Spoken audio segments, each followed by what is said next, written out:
Hello po. Hello po sa inyong lahat. Isang magandang umaga po sa inyong lahat. Ngayon po ay 27 ng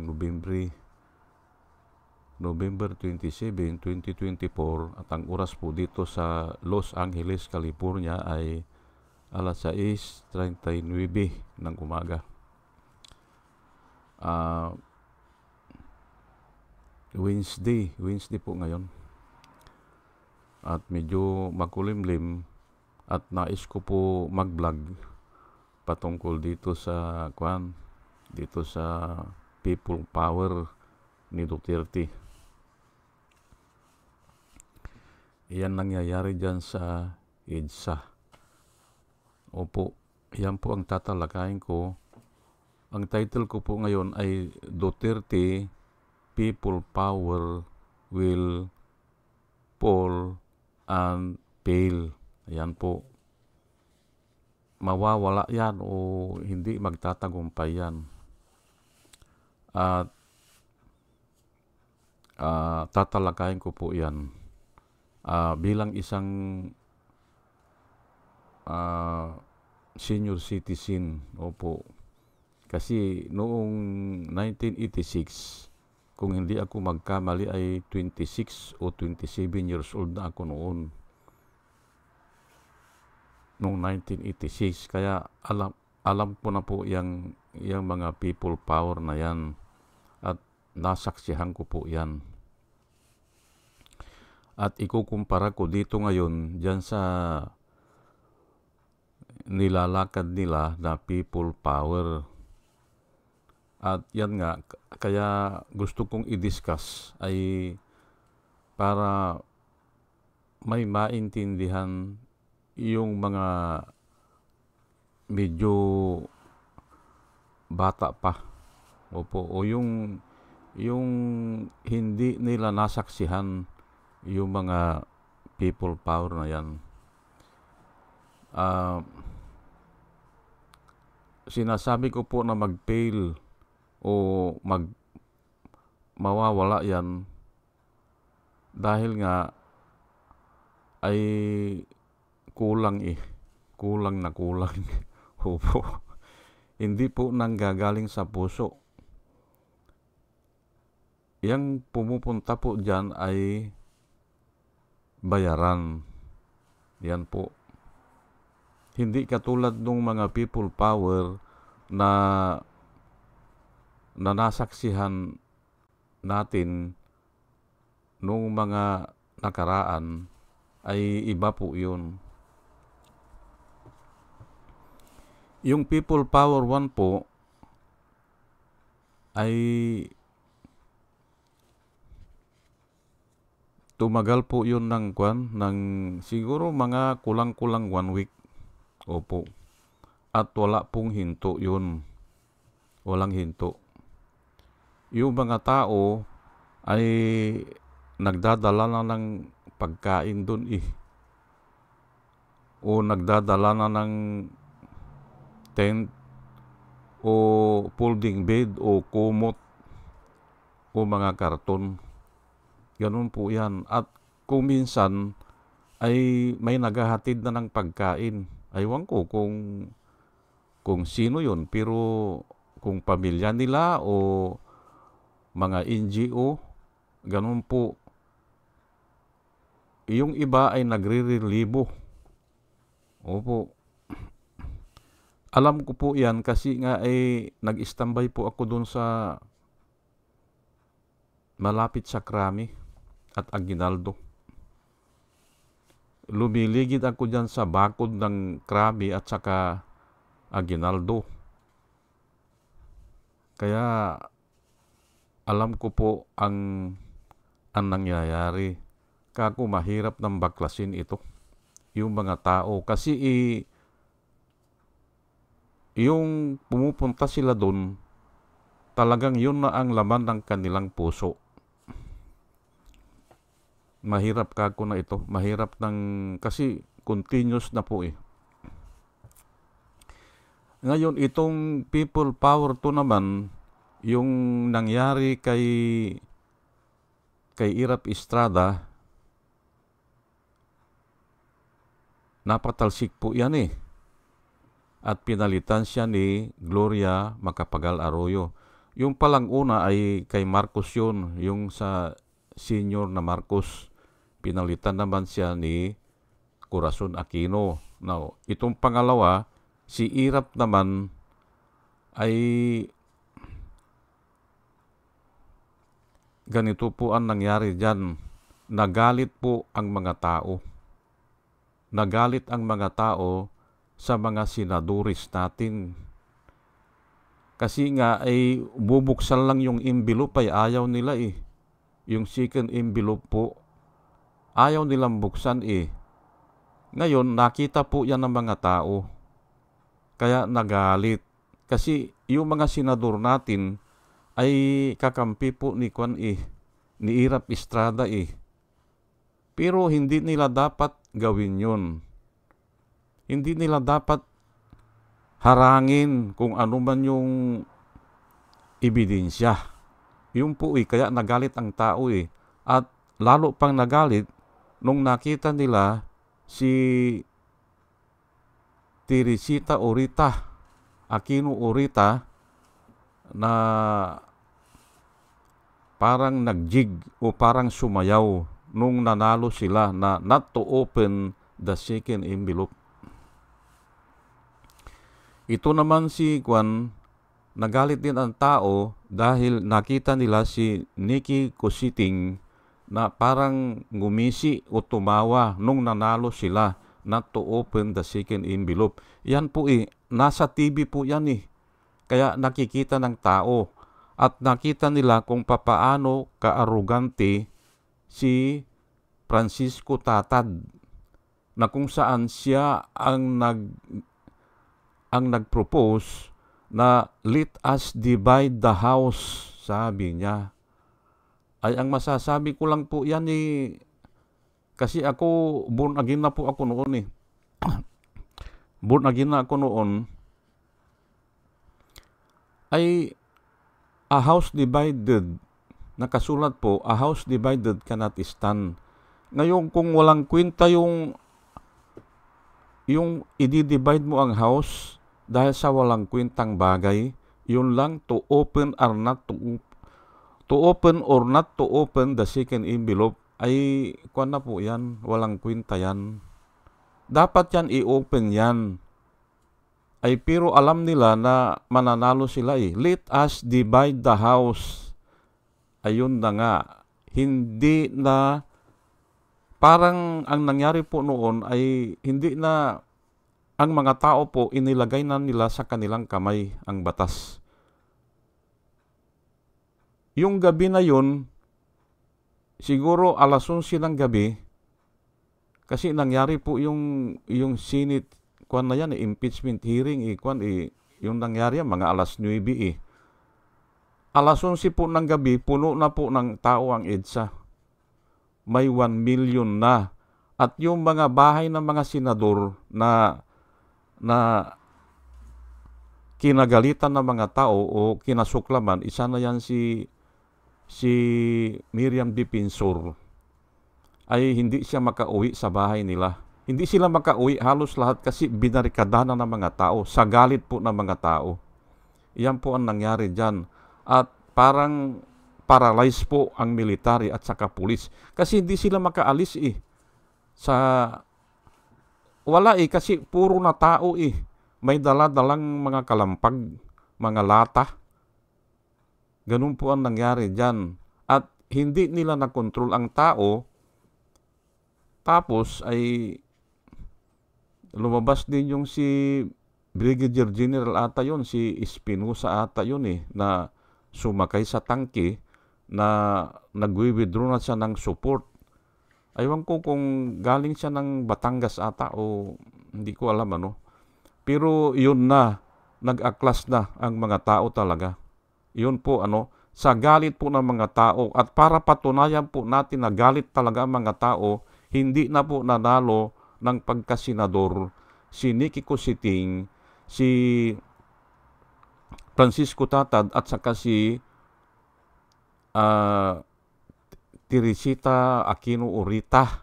Hindi na po sila nanalo ng pagkasenador kahit na sila ay umiiyak at humihingi ng tawad sa mga tao dahil doon sa ginawa nila. Hindi na po sila ibinuto. At pati ata sa congressman hindi na nanalo eh. Si Urita at saka yan sila, yung tatlo, sa galit po ng mga tao. Kaya nga po hindi ako naniniwala na ang mga tao ay bubo. Hindi po. Niluko lang nila yung 2022 eleksyon. Kaya ganyan, naka 31 million at saka 32 million. Si Bongbong at saka si Sara. Niluko lang po yan. Mautak po ang mga tao. Hindi na sila mag-iilik ng mga kurap at hindi na sila mag-iilik ng ganyan na sila ay senador ng bayan pero sila ay nanunungkulan lang sa presidente. Hindi ba? O sa isang kaalyado nila o mataas na o mayaman. Doon lang sila naninilbihan. Hindi ba?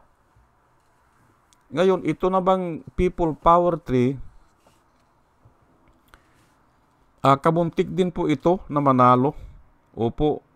At naggirian po ito.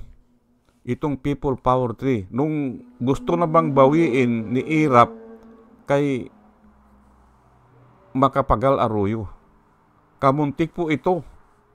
Opo. At ito po ang nakita ko na pinakamadugo na people power.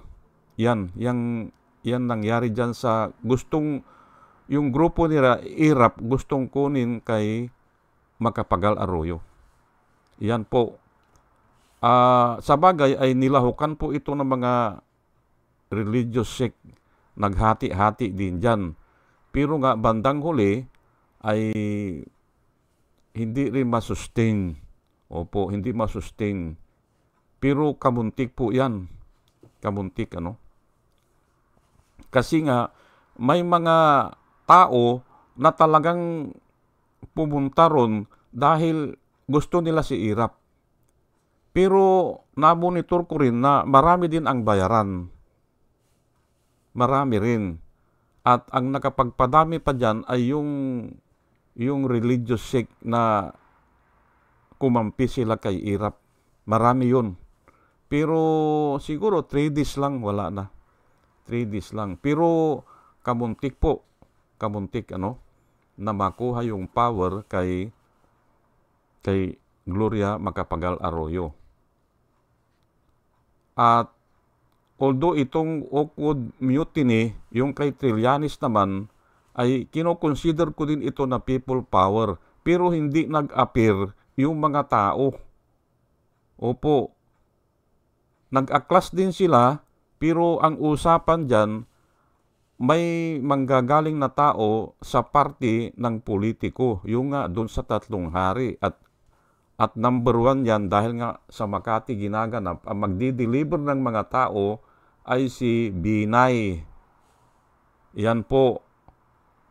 Ay ang mga tao po ay naniniwala din doon sa grievances nila Trillanes na ang Macapagal Arroyo ay sobra ng kurap. Naniniwala talaga at sasamahan talaga.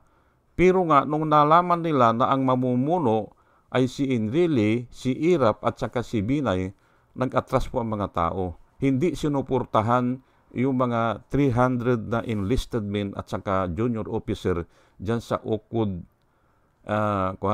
Hotel. Ayan po. Ang maikikwento ko lang po sa inyo. Mayroon din mga tao na naniniwala sa yung mga complaint ng mga sundalo natin noon. Pero nga ay bawal po yan eh. Ayan po So, lahat po ng yan ay may factor yan na yung mga tao na talagang gusto na talaga nila ng people power. Ayan po. Ngayon, kung ihahambing natin ngayon dito kay Duterte ay wala po eh. Wala po eh. 1,000 nga lang daw ata eh. Nung nakaraang gabi. 1,000 at karamihan doon ay bayaran at nagkukumplain pa. Dahil kulang daw ang bayad o hindi nabayaran o hindi napakain o kulang ang pagkain, ay problema na talaga yan. Opo. Pero bago ko ako magpatuloy, ay nais ko munang, hayaan nyo muna na batiin ko muna po yung mga kwan natin po, mga subscriber po natin, Ito po sila, at salamat po sa inyong lahat. Si Rosana Narumi ng Japan, Al Ulalya ng Bacoor, Pampanga, Librager, Alex Sarmiento, Dolor Garcia ng Milano, Italy, Nana Antibi ng Bahrain, Will Utaib ng Laguna, Nilson Balyaran, Julia Magbanoa ng Singapore, Andre Deliver, Arnold Pernan ng Cebu, Larry Narbais, Jos Shalan, Elenita Sklapter ng Germany, Bert Puno, Abin Puno, Leti Peralta ng Mambura Occidental, Mindoro, Maribel Baligat Culio, Quirticio, Jonah M. Rinaldo Abintino, Mel Herrera ng Ebaston, Illinois, Ernesto Aburque, Pleasure Eduardi, Hiasmin San Juan, Roman Di Paz, Mary Grace Santos, Pacmando, John Cabrera, Luwin Sigako, Ike Maglasang, Linda Trasmonti, Linda Walton, Sasha Andigwid, Lene Bungat, Agripino C., Eduardo Gonzales ng Singapore, Bumble D., Juana Duco, Ernesto Honrado, Josephine Lucas, Bert Abogado, Dimitrio Pascual, Soledad de Maculangan, Brenda Martin, C.G. Torrio, Melchor Torrentino, Brother Pacamara, Manuel Lim, Danilo Magno, Lawrence Alindayo, Edelberto Infante, Boss Reyes, Paul Vincent Lim, Sonny Gaya, Rupino Baldos, B.T. Velasco, William Ilay, John D. Cinco, Victorino Ripran, Norman Nabatar, Bonifacio Abila, Danilo Magno, Carl Alman, Salvi Ibanez, Dumus Ticton, Tibtib Mercado, Bernadette Francisco, User P.O., Cyril Andres, Hermihenil Dogardi, Rubin Delpin, Mama Gina, Lanzo Mintak, Leonardo Asibis, Jose Tosi. Salamat po sa inyong lahat. At ito naman po ang mga vloggers na nire-recommenda ko po sa inyo na ating panoorin at suportahan. Ito po sila, Michael Apasible Bulletin, Attorney Insurrecto, Bonyog Pagkakaisa, Vlogcaster Armandin, Engineer Tuto Kausing, Aling Marie, Mr. Sa Totoo Lang To, Christian Isgira, PMT JR Vloggers, The Action Man, Roy Japantors, Divina Apostol, CG Pichay, Kapihan ni Art Natago, Demjos Journey, Kakamping, Ang Batas with Attorney Cril Castro, si Kawaldi Carbonel at saka si Attorney Shelo Magno. Ugaliin po natin na makinig sa kanila at marami po tayong matututunan sa kanila. O sige po, at tayo po ay tuloy-tuloy na Ang sinasabi ko po dito, it will fail or it will fall. Kasi nga kulang yung nanggagaling sa puso. Opo, at ito po ang verse na isi-share ko po sa inyo, On the last and greatest day of the feast, Jesus stood up.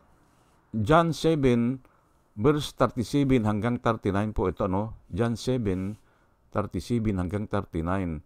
On the last and greatest day of the feast, Jesus stood up and called out in a loud voice, If anyone is thirsty, let him come to me and drink. Whoever believes in me, as the scripture has said, streams of living water will flow from within him. He has speaking about the Spirit, whom those who believe in him were later to receive. For the Spirit had not yet been given because Jesus has not yet been glorified. Yan po nakasulat. Pero iuulit ko lang po yung blue, Whoever believes in me, sabi ni Jesus Christ, as the scripture has said,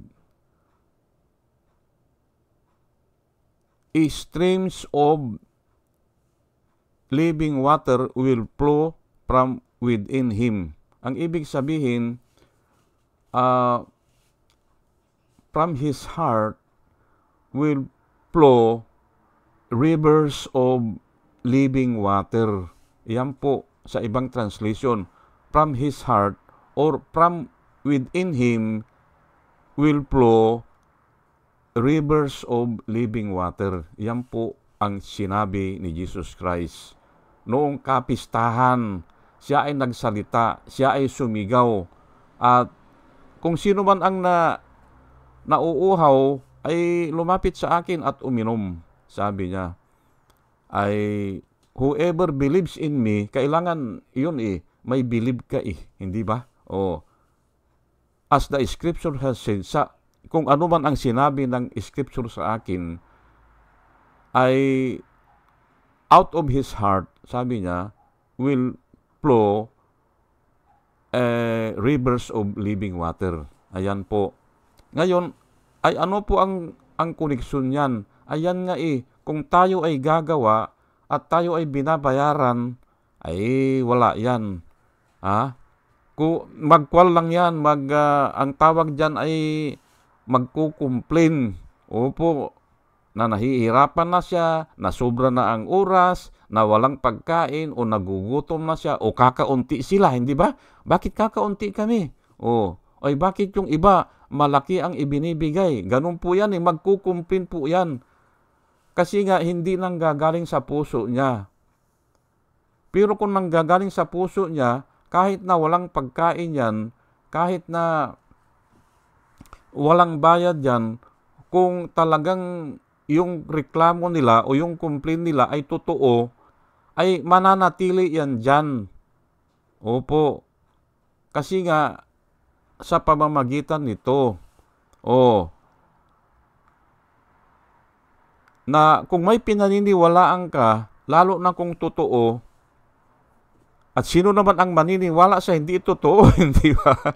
Kailangan yan, truth yan Kung nilalakad mo po yung truth ay you are as bold as the lion, ang nakasulat. Pero yung the wicked will flee when no one pursue, but the righteous is as bold as the lion. Yan po nakasulat ay puntahan po natin itong susunod na verse. Hindi ko na ibigay ang kwan,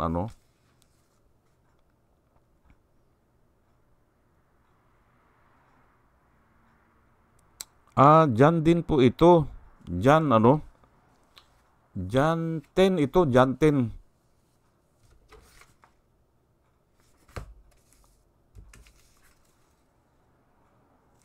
John 10 din po ito.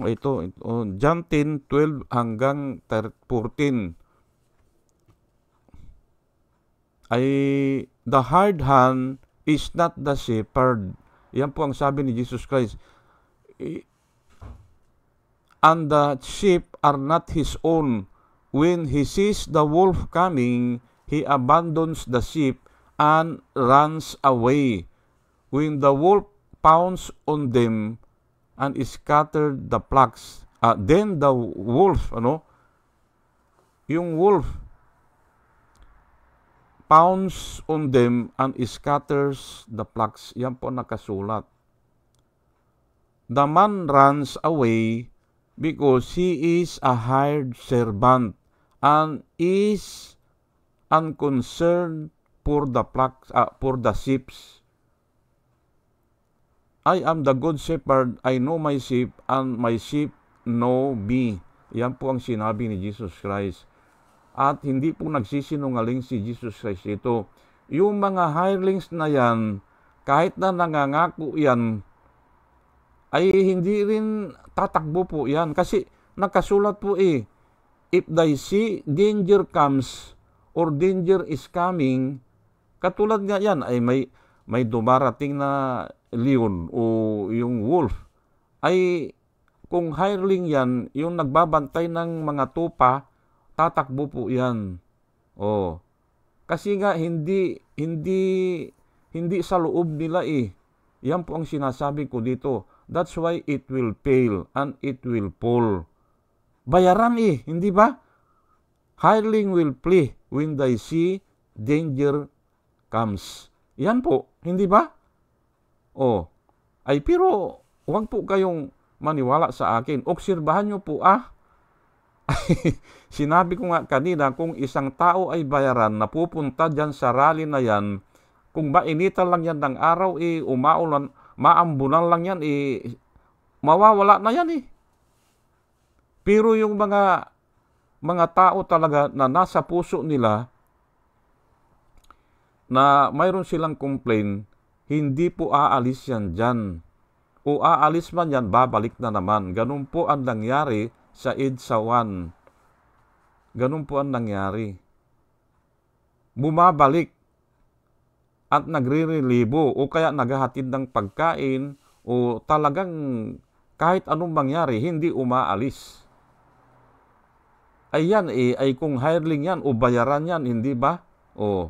Ay kayo na po, hindi ba? Kayo na po ang mag-judge po Hindi ko naman kayo pinipilit, pero alam ko po na ganyan ang mangyayari. Kasi nga nakasulat Nakasulat po sa Biblia, hireling will flee when they see danger comes. Kahit na po yung mga bodyguard na yan, yung mga bodyguard ay habang walang guluhan ay okay lang, hindi ba? Paupo-upo sila, pakapi-kapi, kwentuhan, sige. Pero pag nakita na nila talaga na delikado na po, o talagang yung laban ay maargabyado sila, medyo magtatago na rin yan, hindi ba? Ganun po yan Hireling will flee when they see danger comes. Ayan po. At biblical po yan. Kaya nga kako, it will fail. Ayan po sige po, hanggang dito na lang po At malamang ay natutunan tayo at dinadalahin ko po sa Panginoon na yung mga nakikinig ay magkaroon ng wisdom na nanggagaling po sa Panginoon. At muli mga kababayan, mga minamahal, isang magandang umaga po sa inyong lahat at salamat po sa inyong pakikinig. Salamat po ng marami. Salamat po.